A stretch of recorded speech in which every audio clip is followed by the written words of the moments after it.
చూస్తున్నామండి. మహారాష్ట్ర జార్ఖండ్ కి సంబంధించి రిజల్ట్స్ వస్తున్నాయి. జార్ఖండ్ లో పోటాపోటీగా కనిపిస్తుంది ఇండియా ఎన్డీఏ కూటమి.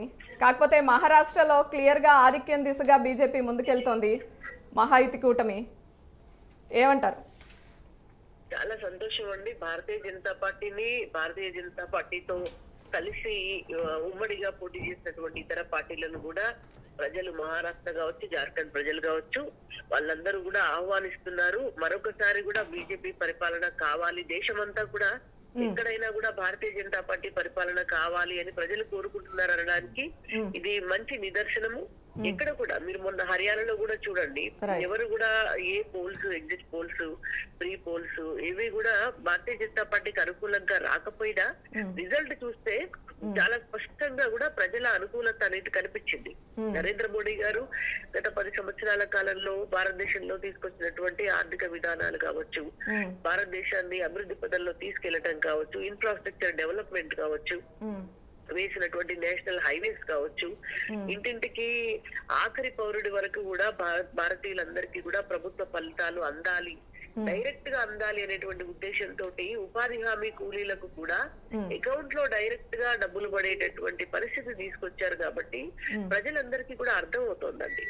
ఊళ్ళల్లో మహిళలకి మన టాయిలెట్స్ కట్టించడము, ఊళ్ళల్లో శ్మశాన వాటికలు కట్టించడము, గ్రామ పంచాయతీలకు నిధులు డైరెక్ట్ గా అకౌంట్స్ లో వేసి ఇవ్వటము, ఊళ్ళల్లో ఉన్నటువంటి రేషన్ బియ్యం కావచ్చు, ఎరువుల సబ్సిడీ కావచ్చు, దేశమంతా కూడా ఇంప్లిమెంట్ అవుతున్నాయి ఇవన్నీ కూడా.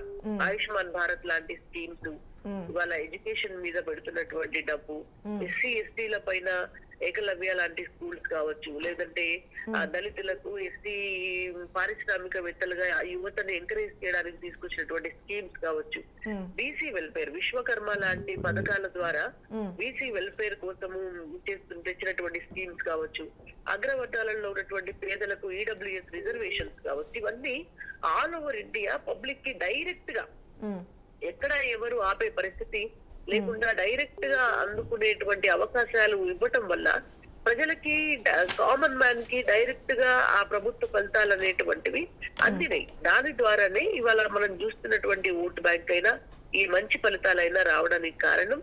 ప్రజలందరికీ కూడా నిజంగా భారతీయ జనతా పార్టీ తరఫున ధన్యవాదాలు. రైట్, థ్యాంక్ యూ రాణి రుద్రం గారు. ఓకే అండి. ఇంకొక అప్డేట్ చూస్తున్నాం. వాయనాడులో ప్రియాంక గాంధీ 90,000 మెజారిటీతో దూసుకెళ్తున్నారు. క్లియర్ విన్నర్ గా కనిపిస్తోంది. అక్కడ సత్యన్ సిపిఐ క్యాండిడేట్ మీద పోటీ చేశారు. అయితే ఇక్కడ బీజేపీ అభ్యర్థి పోటీ చేసినప్పటికీ 3వ స్థానంలో కొనసాగుతున్నారు. మధు గారు, అది మనం ఎక్స్పెక్ట్ చేసిందే అండి. కాకపోతే మేము చేసిన దాన్ని ఎట్లా ఛాలెంజింగ్గా తీసుకున్నామంటే, ఎన్ని ఓట్లు పడతాయి అంటే మాకు కూడా క్రెడిబిలిటీ రావాలి. అంటే మామూలుగా గెలుస్తుందని ఎవరైనా చెప్తారండి.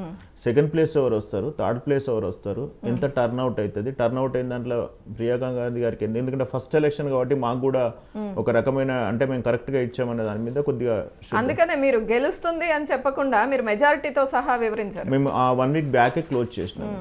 సో అది క్లియర్గా ఉంది. సో ఇప్పుడైతే జార్ఖండ్ది మాత్రం